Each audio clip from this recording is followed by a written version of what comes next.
아멘. 네, 귀한 찬양 감사드립니다. 이 시간 정영택 목사님 나오셔서 부활 이후 우리는 이라는 제목으로 말씀 전해 주시겠습니다.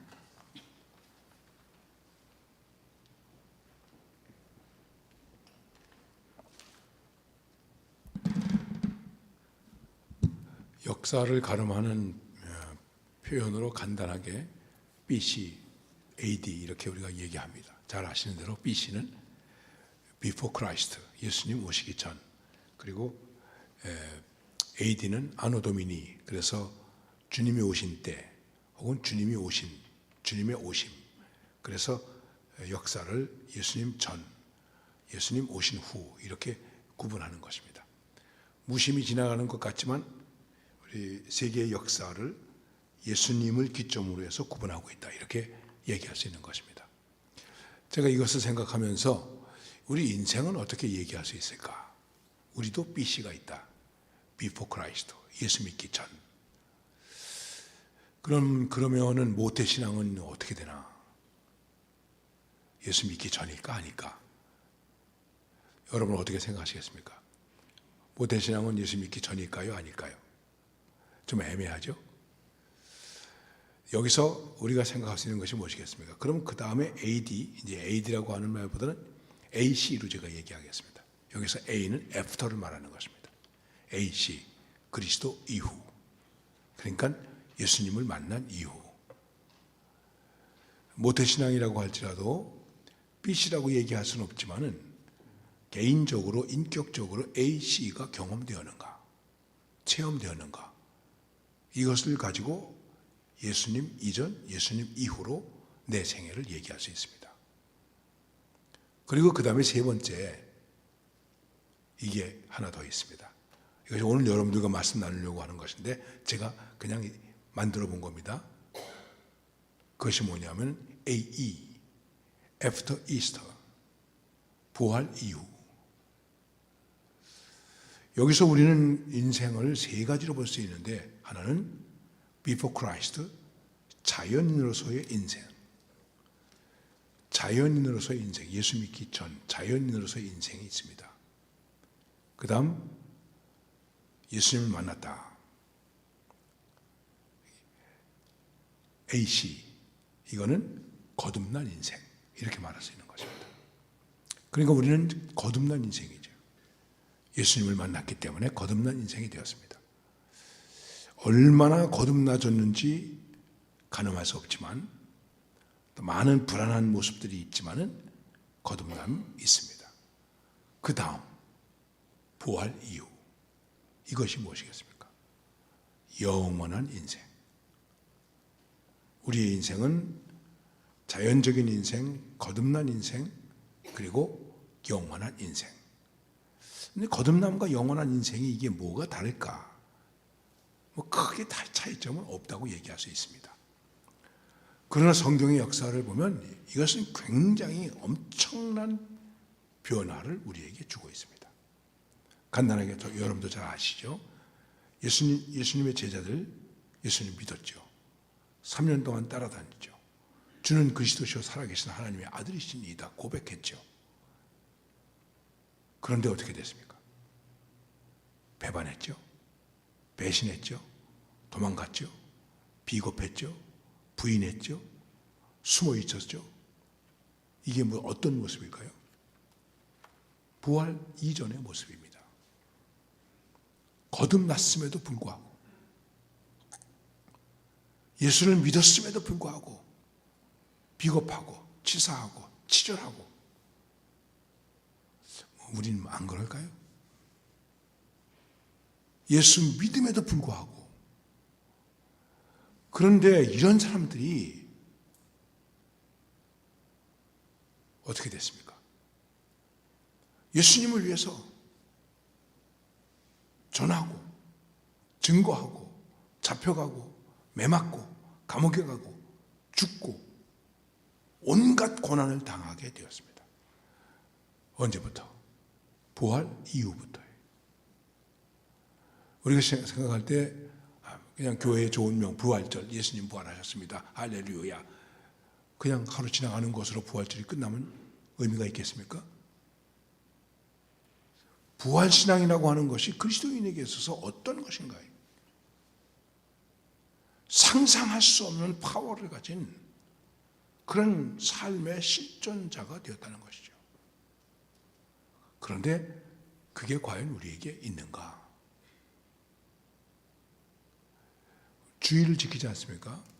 이제 부활절은 흔히 대축제일이라고 말합니다. Great Easter Celebration 이렇게 얘기하죠. 주일은 Little Easter, 작은 부활절이에요.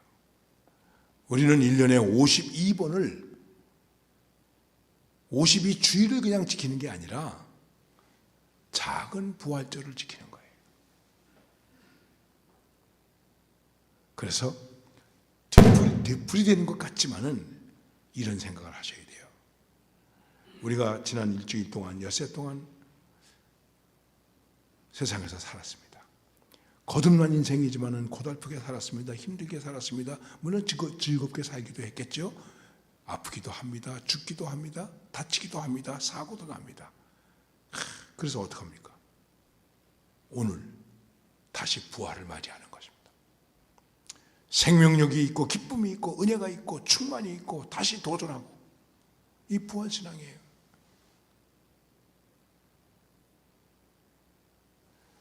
과연 부활 이후와 우리가 어떤 실존이 되어야 하는가? 이것에 대해서 잠시 여러분과 말씀을 나누려고 하는데, 성경을 보시면 오늘 본문에서 이렇게 말씀하고 있습니다. 3절에서 다 아시는 대로 그가 고난 받으신 후에 또한 그들에게 확실한 많은 증거로 친히 살아계심을 나타내사, 그가 예수님이 그 말이죠. 예수님께서 고난 받으신 후에 십자가 사건 후에 그들에게 예수님의 제자들에게 확실한 많은 증거로 어떻게 친히 살아계심을 나타내 주셨어요. 그리고 40일 동안 계셨어요. 그들에게 보이시며 하나님 나라의 일을 말씀하시니라. 예수님은 40일 동안 계시면서 제자들에게 당신이 살아났다고 하는 것을 나타나시면서 말씀하신 것이 있는데, 그게 뭐냐면 하나님 나라의 일. 부활하신 예수님의 최고의 관심은 하나님 나라의 일이에요. 부활 신앙을 가진 사람들이 가져야 할 가장 우선되는 관심과 목적이 무엇일까? 하나님 나라의 일. 하나님 나라의 일에 관심이 있습니까? 그 하나님 나라의 일이 뭘까? 여기 앞만 읽어봐도 하나님 나라의 일에 대해서 설명을 하지 않으셨어요, 예수님이. 그렇죠? 그냥 하나님 나라의 일을 말씀하시니라. 우리는 이게 하나님 나라의 일이 뭐야 이렇게 생각할 수 있겠지만, 제자들은 하나님 나라의 일을 알았을까요, 몰랐을까요? 알았겠죠. 그게 뭐겠습니까? 예수님의 일이 하나님 나라의 일이에요. 그냥 다시 설명할 필요는 없는 거죠. 나 봤지? 내가 이렇게 살았지? 이게 하나님 나라의 일이야. 아, 그렇지. 하나님 나라의 일이 무엇일까요? 우리 굉장히 어렵게 생각합니다. 예수님이 하신 일, 예수님이 사신 것, 그래서 그걸 함축적으로 세 가지로 얘기하는데, 전파하시고 가르치시고 고치셨다, 이렇게 우리가 보통 얘기하고 있습니다. 이거를 한마디로 얘기하면 이렇게 얘기할 수 있습니다. 회개하라. 복음을 믿고 회개하라. 천국이 가까이 왔느니라. 천국이 어디입니까? 하나님의 나라예요. 하나님의 나라가 가까이 왔다. 그러면 우리가 해야 할 하나님 나라의 일이 무엇일까요? 회개하고 복음을 믿는 거예요. 이게 하나님 나라 일이에요. 예수님이 이렇게 말씀하셨어요. 그런데 그 다음 성경을 보면, 여러분 성경을 가지셨으면 한번 같이 보셔도 좋고 또 자막을 보셔도 좋겠습니다. 4절 말씀에서 사도와 함께 모이사 그들에게 분부하여 이르시되 예루살렘을 떠나지 말고 내게 들은 바 아버지께서 약속하신 것을 기다리라. 요한은 물로 세례를 베풀었으나 너희는 몇 날이 못되어 성령으로 세례를 받으리라 하셨느니라. 이 하나님의 일이 어떻게 해서 이끌어지는 것이냐? 성령과 관계되어 있다. 굉장히 중요한 것입니다. 우리가 늘 성령 충만, 성령 뜨겁게 해 주시옵소서 그러니 그래가지고 우리 한국 사람들은 말이죠, 시옷 발음을 강하게 하면 은혜가 있는 줄 알겠어요. 주시옵소서, 주시옵소서 그러면 아멘도 안 해요. 근데 주시옵소서 그러면 아멘 그래요. 주시옵소서 그러면 성령이 임하고, 주시옵소서 그러면 성령이 안 임하겠습니까? 자, 거기까지만 얘기하고 그 다음 말씀 보십시다. 예수님이 하나님 나라의 일을 말씀하셨어요. 이 하나님 나라의 일은 성령과 관계가 있다. 그러니까 예루살렘을 떠나지 말아라 그랬더니 6절 말씀 보세요. 6절 다 같이 읽어보십시다. 6절 시작. 그들이 모였을 때에 예수께 여쭈어 이르되 주께서 이스라엘 나라를 회복하심이 이때니까 하니. 그런데 제자들은 뭐라고 말하냐면 이스라엘 나라의 일이 어떻게 되는 겁니까? 참 제가 예수님이 아닌 게 참 다행이에요. 내가 예수님이라면 내가 이것들 데리고 하나님 나라 일을 해야 되나? 야, 내가 하나님 나라 일을 얘기하는데 무엇이 이스라엘의 일이냐? 이스라엘의 일이. 나 같으면 그랬을 것 같아요. 예수님이 부활을 믿고도 부활 앞에서 이 제자들의 모습이 하나님 나라 일이 아니에요. 예수님은 하나님 나라 일을 말씀하시는데 제자들은 이스라엘이. 이 부분만 가지면 뭐 정치적인 얘기다라고 얘기할 수도 있을 거예요. 근데 이게 뭐겠습니까? 부활하신 주님은 하나님 나라를 말씀하시는데 우리는 내 나라를 얘기하고 내 왕국을 얘기하고 내 뜻을 얘기하고 내 고집을 얘기하고 내 전통을 얘기하고 마치 전통이 진리인 것처럼 생각하고 이데올로기가 제 진리인 것처럼 생각하고. 하나님 나라의 일입니까? 세상의 일입니까? 하나님 나라의 일입니까? 내 일입니까? 하나님 나라의 영광입니까? 내 영광입니까? 우리가 부활을 믿는 사람인데 땅의 것을 생각하지 말고 위의 것을 사모하라는 말씀대로 하나님 나라의 일이어야 되지 않겠습니까? 예수님이 굉장히 답답하셨을 거예요. 그래서 예수님이 말씀하십니다. 뭐라고 말씀하십니까? 거기 성경에서 보십시다. 7절에서 다 같이 읽겠습니다. 시작. 이르시되 때와 시기는 아버지께서 자기의 권한에 두셨으니 너희 알 바 아니오. 그런 거 너희 알 바 아니다. 여러분, 세상 일 너무 알려고 하지 마세요. 나라 일 너무 알려고 하지 마세요. 그런 거 너무 똑똑한 체 하지 마세요. 거기 하나님 나라가 없어요. 생각해 보세요. 그런데 이것이 어떻게 해야 하나님 나라의 일로 가는가? 주님이 다시 말씀하십니다. 이렇게 말씀하십니다. 뭐라고 말씀하시냐면은 아주 중요한 것이에요. 아버지께서 자기의 권한에 두셨다. 아버지께서 자기의 권한에 두셨다. 모든 것이 아버지의 권한 아래 있다. 그런 거 신경 쓰지 마라. 때와 시기는 너희 알 바가 아니다. 때와 시기 때문에 이단이 많이 생겨났어요. 그 정도만 말씀드리겠습니다. 예수님이 언제 온다 안 오신다 때와 시기 때문에 이단이 많이 생겨났어요. 그러면서 말씀하십니다. 우리가 너무나 잘 아시는 말씀이고 사도행전의 핵심이라고 말하는 8절 말씀입니다. 여러분 한번 크게 읽읍시다. 시작. 오직 성령이 너희에게 임하시면 너희가 권능을 받고 예루살렘과 온 유대와 사마리아와 땅 끝까지 이르러 내 증인이 되리라. 그런 거 관심 쓰지 마라. 그런 거 신경 좀 꺼. 그런 거 신경 좀 꺼. 그리고 오직 성령이 너에게 임하시면, 오직 성령이, 여러분 성령이 우리에게 임하였다고 하는 것, 우리가 성령을 받았다라고 할 때에 그것이 무엇이겠습니까? 바로 모든 것은 아버지의 권한 아래 있다. 하나님의 권한 밑으로 들어가는 거예요. 그리고 그분의 주권의 다스림을 받는 거예요. 이게 성령의 임함이에요. 우리는 기도하고도 제멋대로, 성경 읽고도 제멋대로, 은혜 받았다고 그러면서 제멋대로 정도가 아니죠. 이렇게까지만 내 성격이 원래 그래요. 예수를 믿고도 거듭나고도 부활신앙을 갖고도 난 본래 성격이 그래요. 난 그렇게 되먹었어요. 그러니까 난 그렇게밖에 할 수밖에 없어요. 예수 믿는 거 아니에요. 여러분, 우리가 이거 정신 차려야 돼요. 그거 예수 믿는 거 아니에요. 자기 믿는 거지. 이런 착각을 하고 있어요. 성령이 임하시면 권능을 받는다. 그래서 기적을 행한다고. 표적이 나타나고 안진뱅이가 일어나고 병자를 고치고 능력이죠 물론. 근데 그게 아니에요. 그보다 더 큰 것이 무엇이겠습니까? 아버지의 능력 안에 있는 거예요. 그래서 성경이 말씀하는 거예요. 내게 능력 주시는 자 안에서 내가 모든 것을 할 수 있느니라. 이 능력 아래서 하는 것, 이걸 가지고 내게 능력 주시는 자 안에서 내가 모든 것을 할 수 있다고 고백하는 거예요. 이 밖에서 하는 게 아니에요. 기도가 무슨 요술방망이인 줄 아십니까? 금 나와라 뚝딱 하면 금 나오고 은 나와라 뚝딱 하면 은 나오는 것, 그것입니까? 아니죠. 아버지의 권능, 아버지의 능력, 이것이 현실적으로 주어지는 것이 뭐겠습니까? 말씀이죠. 하나님 나라 일을 말씀을 따라서 하는 거예요. 저는 목회하면서 그렇게 얘기했어요.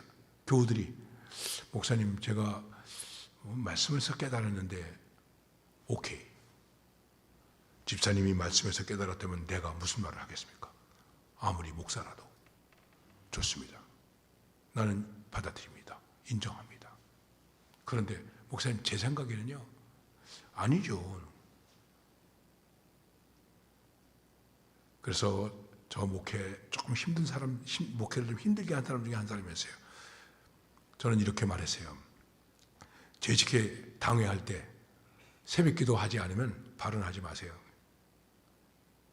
재직회 하는데 어떤 분이 손을 들었어요. 집사님 오늘 새벽 기도 했습니까? 아니요. 발언하지 마세요. 하나님의 뜻도 안 물어보고 무슨 발언을 합니까? 그러니까 맨날 내 생각, 내 뜻, 내 전통, 우리식, 자기 편리한 대로. 여러분 미국에서는 편리한 대로 이렇게 편리하면 미국식, 저렇게 편리하면 한국식 이렇게 한다고 그러더라고요. 아니죠. 하나님의 뜻대로, 하나님의 말씀대로, 그분이 원하시는 대로, 그거예요. 그리고 그것을 가지고 증인이 되는 거예요.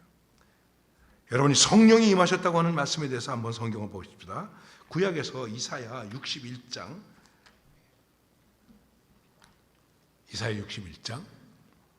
1절에서 3절 한번 다 같이 읽어보십시다. 다 같이 읽겠습니다. 시작. 주 여호와의 영이 내게 내리셨으니 이는 여호와께서 내게 기름 부으사 가난한 자에게 아름다운 소식을 전하게 하려 하심이라.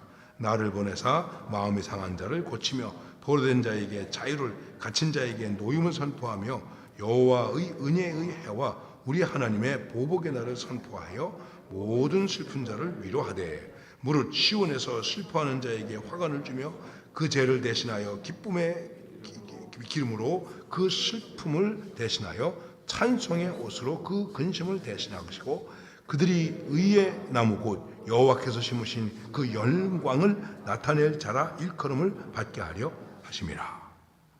성령이 임하시면 거기서 나타나는 권능이 무엇입니까?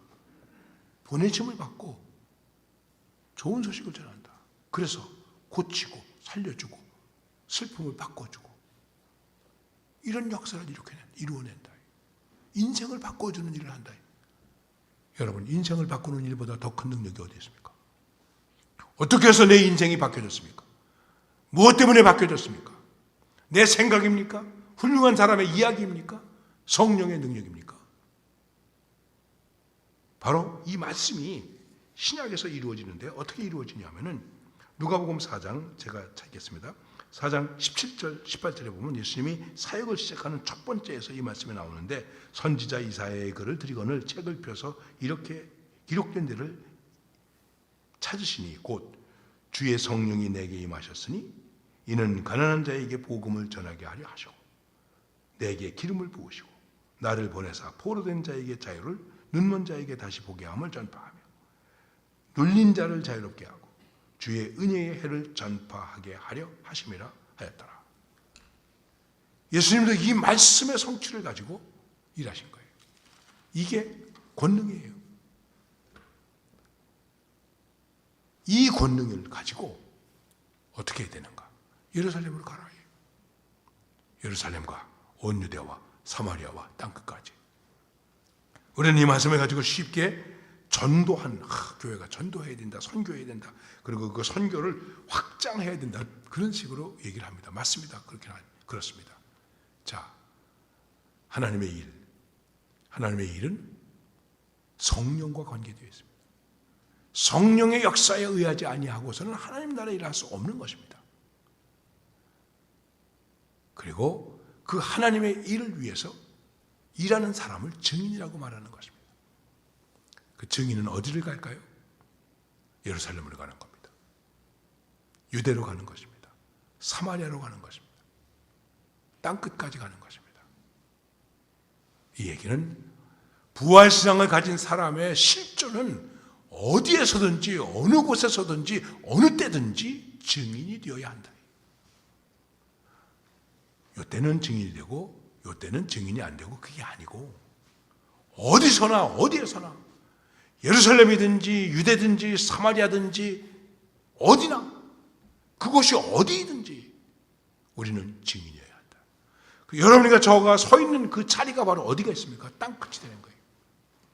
내가 서 있는 이 자리가 지금 땅끝이 되는 거예요. 예루살렘일 수도 있고 온 유대일 수도 있고 사마리아 더 낮은 땅일 수도 있고 세계가 될 수도 있는 것입니다. 증인, 어디에서나 증인이 되어야 한다. 이 증인이라는 말을 지금 자막이 나왔습니다. 위트니스라고 영어에서 표현합니다. 여러분 너무나 잘 아시죠? 헬라어는 마르투스라고 얘기합니다. 근데 나중에 이게 영어에서 마티어 하는 말이 나오는데, 이 마티어는 말은 순교자라는 뜻입니다. 그러니까는 마르투스가 이 순교라고 하는 말의 어원이 되는 것입니다. 증인과 순교는 같은 의미를 가지고 있다, 이렇게 볼 수도 있는 것입니다. 그냥 예수 믿으세요, 교회 갑시다, 그런 정도를 얘기하는 게 아니에요. 위트니스, 마르투스, 마티어. 증인은 어떤 사람인가? 증인은 어떤 사실에 대하여 확증해 주는 사람을 증인이라고 말하는 것입니다. 그렇죠? 어떤 사실에 대해서 증인, 증언서죠. 증인이 돼야지 중요하죠. 근데 여기서 말하는 증인은 어떤 의미가 있냐면, 그렇게 증인 노릇을 하는데 목숨을 걸고 한다, 이거예요. 생명을 걸고 한다. 그래서 죽음이 되는 거예요. 증언을 위해서, 증거하기 위해서 내가 목숨을 내건다.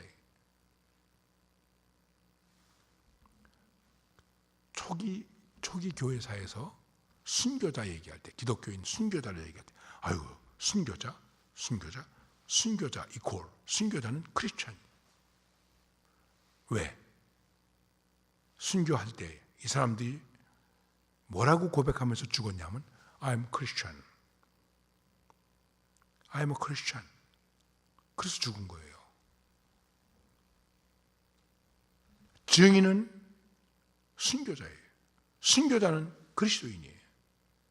결국 순교적으로 산다는 것을 말하는 거예요. 너무 또 부담감 느끼지 마세요. 증인은 세 가지를 증인하면 돼요. 세 가지의 대개, 기본적으로 첫째, 말로 하는 거예요. 말로. 복음을 변명하고, 복음을 확정하고, 복음을 고백하고, 말로 하는 거예요. 얼마나 말로 하십니까? 교회 안 나오느냐 안 나오느냐 문제가 아니에요. 여러분 일주일에 한 번이라도 우리 예수 믿읍시다 하는 말 한 적 있습니까? 그리고 교회가 부흥되길 바랍니까? 목사가 목회를 잘해야만 부흥이 됩니까? 우리는 아무 말도 안 하고 있는데.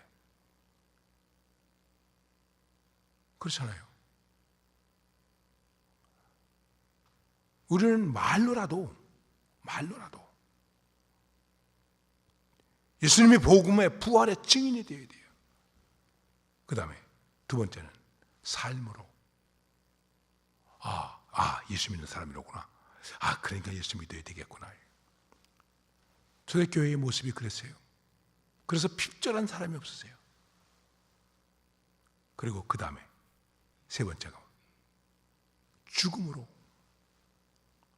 우리의 죽음의 모습을 가지고 그리스도를 증언하는 거예요. 그게 사도행전의 역사예요. 사도행전의 역사는 부활 이후에 사도들과 성도들이 어떤 실존으로 존재했는가, 증인으로 존재했습니다. 돌 맞았죠, 스데반. 그러나 천사의 모습을 보였죠. 얼마나 위대한 증인입니까? 생각해 보세요. 우리나라에서도 수많은 사람들이 죽음으로써 증인이 됐어요.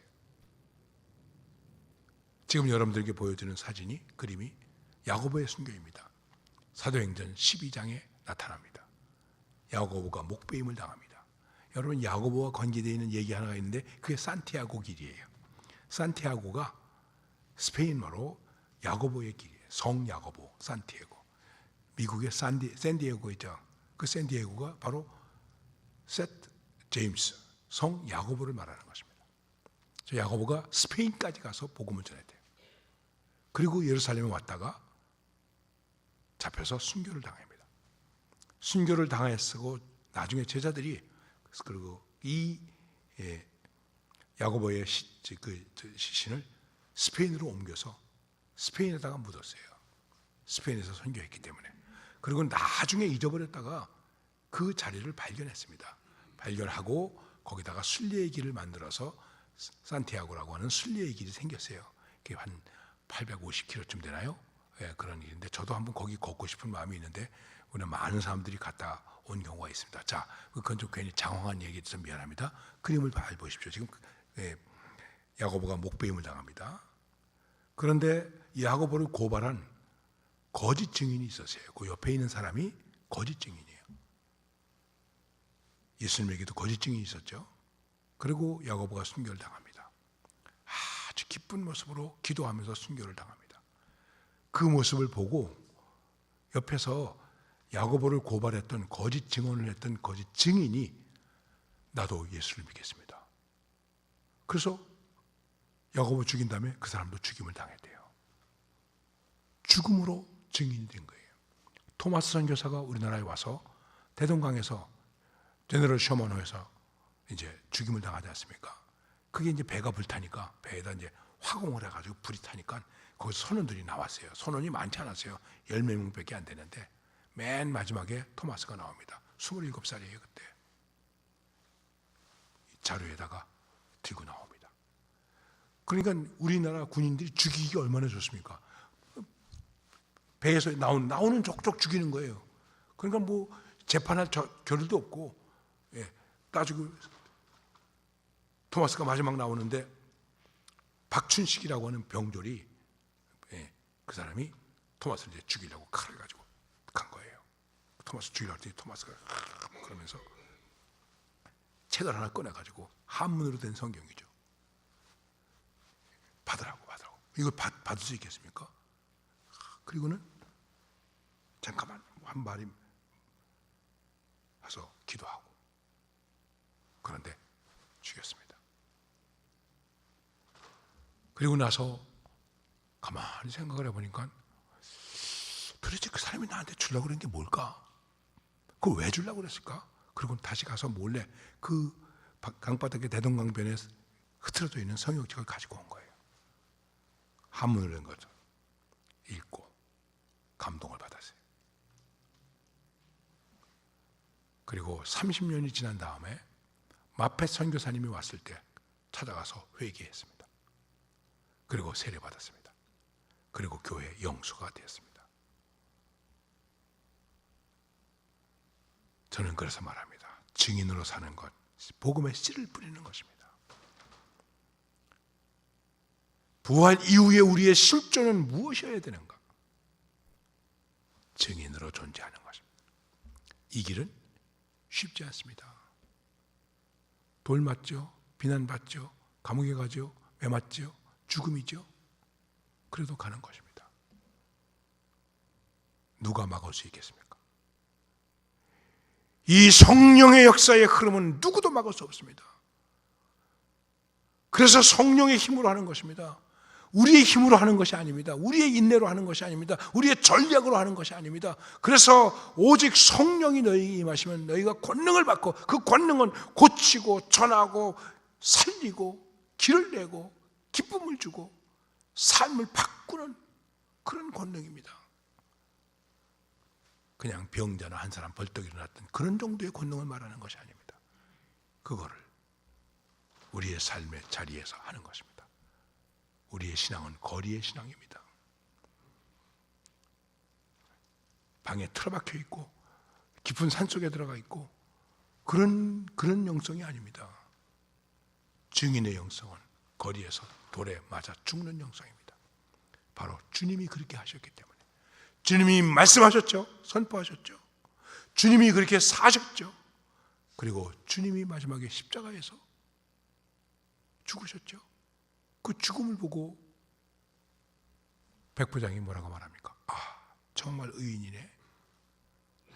예수님은 죽으셨지만, 피 흘리셨지만, 정말 의인이네. 하나님의 아들이네. 이게 기적입니다. 이게 능력입니다. 기도하십시다. 그리고 오늘 말씀을 잠깐 묵상하십시다. 여러분을 비판하려고 하는 얘기는 아닙니다. 우리에게는 부활신앙을 가지고 있습니다. 그런데 얼마나 무력합니까? 얼마나 인간적입니까? 얼마나 연약합니까? 얼마나 말이 많습니까? 얼마나 핑계가 많습니까? 이제 부활의 실존 증인으로 거듭납시다. 우리는 거듭난 사람입니다. 증인으로. 무엇이 우리를 가로막겠습니까? 십자가 지고 가신 이 주님의 길, 이 길에서 승리하는 부활의 증인이 되게 하여 주옵소서. 내 삶의 자리에서 말하게 하옵소서. 살게 하옵소서. 내 마지막 모습도 증인의 모습이 되게 하옵소서. 주님, 저의 힘으로는 안 됩니다. 저의 생각으로는 안 됩니다. 성령으로 강권적으로 역사하여 주시옵소서. 뜨겁게 하시옵소서. 우리를 이끌어 주시옵소서. 기름 부어 주시옵소서. 간절히 원합니다. 주님, 도와주옵소서. 예수님의 이름으로 기도드리옵나이다. 아멘.